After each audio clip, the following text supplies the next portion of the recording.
అరణ్యంలో నడుస్తున్న రాజు విక్రమార్కుడు భుజాన బేతాళుడు కట్టుకుని. బేతాళుడు, రాజా విక్రమార్కా, నా మాట విను. ఒక కథ చెప్తా, కాని చివర్లో ప్రశ్న అడుగుతాను.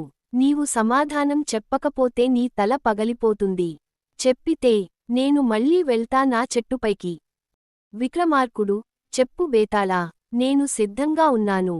బేతాళుడు, ఒక రాజుగారికి ముగ్గురు కుమారులు ఉన్నారు. ఒక రోజు ముగ్గురూ ఒకే అమ్మాయిని పెళ్లి చేసుకోవాలనుకున్నారు. ఆ అమ్మాయి చాలా తెలివైనది. ఆమె వారిని పరీక్షించేందుకు ఒక్కో ప్రశ్న వేసింది. మొదటి యువరాజు, నువ్వు చనిపోతే నీ శరీరాన్ని నేను కాపాడతా.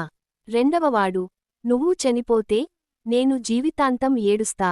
మూడవవాడు, నేను నీకు మళ్ళీ ప్రాణం పోస్తా మంత్రంతో. అంతలో ఆ అమ్మాయి మరణిస్తుంది. ముగ్గురు యువరాజులు తమ మాట ప్రకారం చేస్తారు. ఇప్పుడు చెప్పు విక్రమార్క, ఆ అమ్మాయిని ఎవరు పెళ్లి చేసుకోవాలి? విక్రమార్కుడు, బేతాళా, ప్రాణం తిరిగించగలిగినవాడే నిజమైన ప్రేమికుడు. ప్రేమ అంటే మాటలు కాదు, చేతలే ముఖ్యం.